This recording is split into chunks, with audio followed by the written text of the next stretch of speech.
pues me encuentro con el maestro Hugo Antonio Hernández Paredes, compañero del despacho Calva Corro Abogados, y él es el que pues plantea los temas laborales del despacho. Y vamos a hablar un poquito de temas laborales, lo básico para los trabajadores que desconocen qué hacer cuando los despiden. ¿Y qué está pasando ahorita con los nuevos procedimientos laborales, ¿no? Porque recordemos que antes de la reforma, en donde se judicializa la administración de justicia, pues no pertenecía al Poder Judicial. Para los ciudadanos y los nuevos estudiantes que están en las prácticas, ¿no?, van a comprender que hay un anterior sistema laboral y uno posterior. Y la diferencia es que ahora la administración de justicia corresponde netamente al Poder Judicial. Sí, claro. Únicamente en temas laborales, apartado A, ¿no? Porque en apartado B sigue igual, ¿no? Sí, sigue igual, siguen ventilándose los conflictos ante los tribunales de arbitraje, en cada entidad federativa, en caso de que lo tengan. O federal, ¿no? O federal. Y que pertenece no al Poder Judicial, pertenece al Estado todavía. Al Estado, ¿no? Al Estado. Sí. Entonces, pero al Ejecutivo. Sí, claro. Pertenece al Ejecutivo. Entonces, vamos a dar unas características. Por ejemplo, si eres trabajador apartado A, y nos han preguntado mucho, ¿qué pasa si yo falto un día? ¿Me pueden correr por un solo día? No. El artículo 47, fracción décima de la Ley Federal del Trabajo vigente, establece que para que exista una rescisión de la relación de trabajo por causas imputables al patrón, tiene que tener más de 3 faltas injustificadas en el lapso de 30 días. Más de 3. Cuando hablas más de 3, si yo tengo 4 faltas injustificadas en el lapso de 30 días, entonces ya habría motivo para que me despida sin que tenga responsabilidad en la parte patronal. Claro. Pero si yo tengo menos de 3 faltas, no acumula para que me despida, ¿verdad? Sí, no tallas en la hipótesis de la que habla la normativa.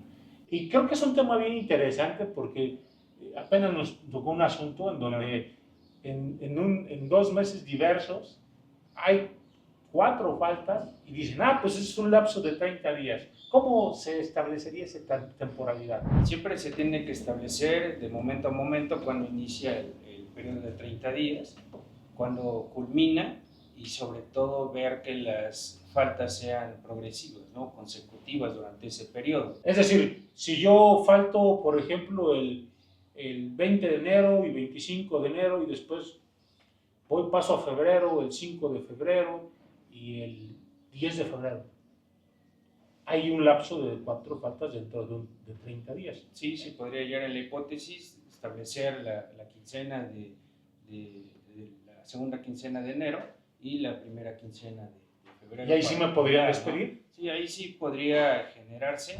Sinceramente todavía no hay ningún criterio que hable de esa circunstancia, pero sí se podría establecer como una defensa, ¿no?, ese tipo de faltas consecutivas en el lapso de 30 días. Pero sí establecerse de momento a momento para que el juez tenga todos los elementos suficientes para poder corroborar que efectivamente fueron 4 faltas en el lapso de 30 días. Ahora, el tema, muchos trabajadores nos dicen, pero yo falté, ¿cómo justifico? Por ejemplo, estoy enfermo, voy a un médico privado, ¿me lo tomarán en cuenta? Pues de acuerdo a la ley, todo patrón tiene dentro de las obligaciones que tiene es la de garantizar la seguridad social. Actualmente algunos patrones no tienen esa garantía de seguridad social. El trabajador puede optar por ir a una consulta médica privada y pues sí deberá de tomarse en consideración porque no es un acto imputable del trabajador que no se le brinde esa parte de la seguridad privada, de la seguridad social que le tienen que brindar, ¿no? Entonces, si va con un médico particular y el médico particular establece que no puede presentarse a laborar por alguna incapacidad que esté sufriendo, pues sí tendría que ser tomado en consideración esa falta, o bien podría también acudir a una institución de seguridad pública.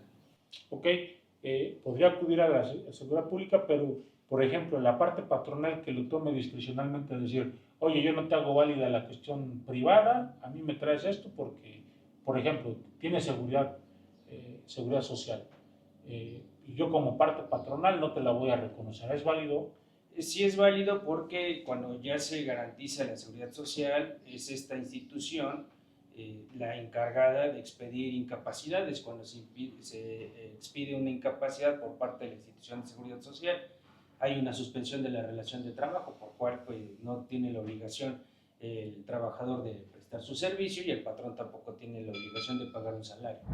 Y por ejemplo, si yo tuviera una causa de fuerza mayor, por ejemplo, que choqué mi carro, que tuve un accidente, que pues ahorita se da mucho que ya las carreteras están siendo tomadas, ¿ahí qué pasaría? Serían circunstancias excepcionales, pero considero que sí deberían de tomar en cuenta, aunado a que comúnmente los seguros de viajeros establecen para que te hagan válido el seguro tanto del vehículo como de los gastos médicos los gastos médicos mayores que tengas, tienes que acudir forzosamente a las instituciones privadas cuando el seguro tiene un contrato, ¿no?, de esa prestación de servicio. No obstante ello, también la recomendación es que una vez que les den de alta, o bien si no tienes algún padecimiento que puede impedirte trasladarte a la institución de seguridad social con la cual el patrón te dio de alta, sí tendrías que acudir a la institución de seguridad social en la cual estás inscrito para efectos de que te expida una incapacidad, y de la misma forma cualquier familiar también establecen la suspensión de la relación de trabajo, tendría que avisar al patrón que sufriste un accidente y que por tanto no puedes ocurrir a la fuente de trabajo para prestar el servicio. Y en el caso de que yo me quedo varado ahí por una manifestación o X, ¿cómo le podría hacer para justificar?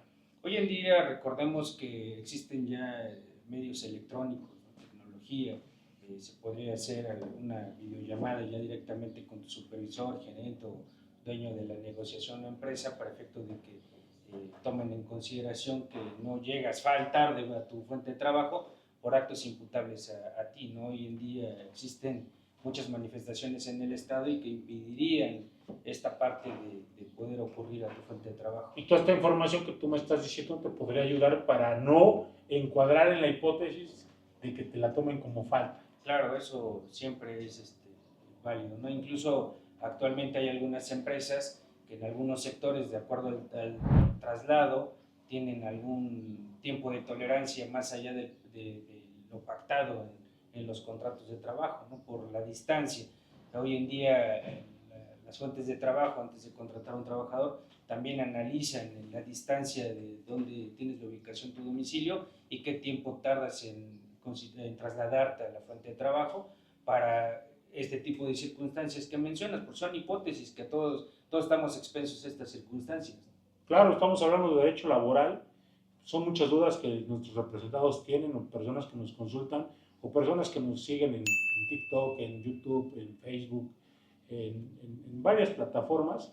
Y yo creo que una de las preguntas más importantes, Hugo, es esta. Imagínate que llego a trabajar, ¿qué hago? ¿Qué hace el trabajador? Cuando llega a trabajar, lo llevan a un espacio donde está solo, lo sientan, le dan un hoja en blanco y le dicen que tiene que firmar y lo tienen retenido. ¿Qué pasa ahí? Comúnmente estas prácticas aún todavía suelen acontecer hoy en día. Lo hacen con la finalidad de posteriormente llenar esas hojas en blanco en la cual te ordenan que hagas tu firma, que estampes tu huella y que pongas a lo mejor una leyenda que liberas de toda deuda a la empresa.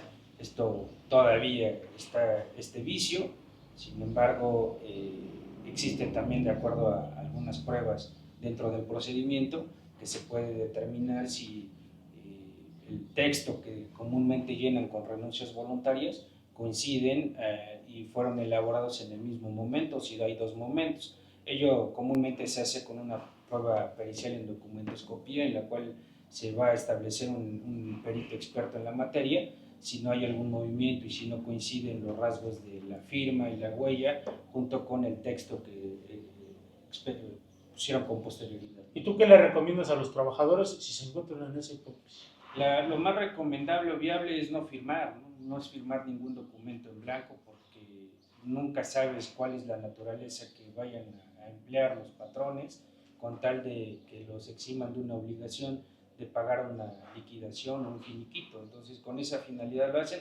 Inclusive llegan a tomar esos documentos y llenarlos como un tipo pagaré, ¿no? Para ejercer presión. Claro, Tú me nos hacen firmar demandas pagarés. vía laboral y yo te promuevo un juicio ejecutivo mercantil por un supuesto préstamo, y una vez que yo tenga una sentencia condenatoria, pues tú también vas a tener una sentencia en la cual me vas a tener que pagar X cantidad. Entonces son como formas de presionar. Claro, e incluso estas formas de presiones los tienen en un cuarto donde no hay nadie, los tienen presionados, si no firman llamarán a la policía y les imputarán un delito.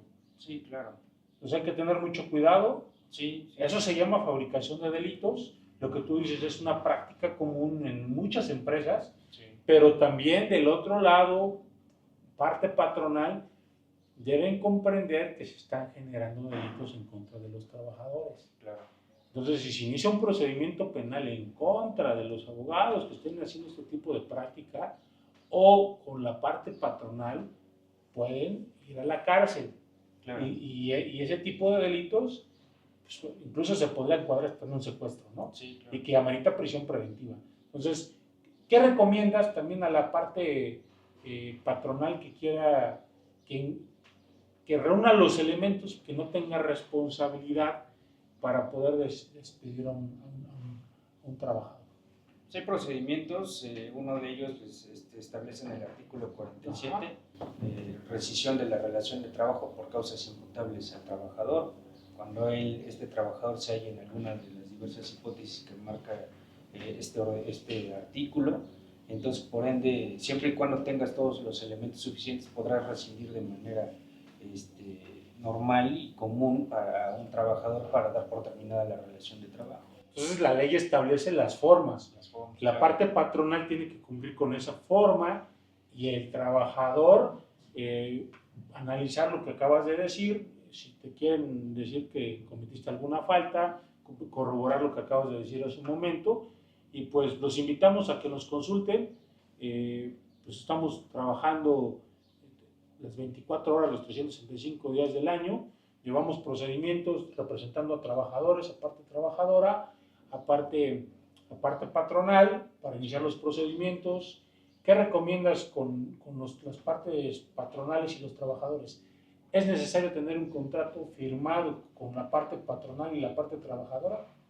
Sí, comúnmente sí, lejos de los contratos que se establecen de manera escrita, también hay contratos de manera verbal. No siempre que tengas un contrato firmado por escrito con el trabajador implica que las condiciones se dan de manera tal y cual se establece, porque hay que recordar que el artículo 804 establece distintos documentos que tienen la obligación de conservar el patrón, como es los contratos individuales de trabajo, listas de asistencia, listas de raya, con los cuales podrás acreditar respectivamente las condiciones que se pactan al inicio de la relación de trabajo, pero también con las listas de raya, cuánto es lo que perciben los trabajadores, si es que les generaron una prestación mal como horas extras, de igual forma en las listas de asistencia, pues que cuándo faltó el trabajador y demás.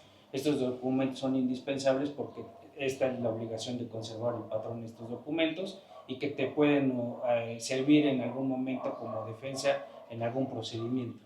Perfecto, si tienes alguna duda, contáctanos, va a aparecer el número telefónico, WhatsApp, agenda una cita y te daremos atención. Hay que asesorarse de manera adecuada, buscar un abogado especialista en cada rama del derecho que tenemos. Acá con nosotros podrás tener un amplio número de abogados que están especializados en cada una de las materias. Pues te invitamos a que nos consultes, el número lo tenemos aquí abajo, y también te invitamos a que estés atento. Cada semana estaremos generando estos videos en temas laborales con el maestro Hugo. Saludos.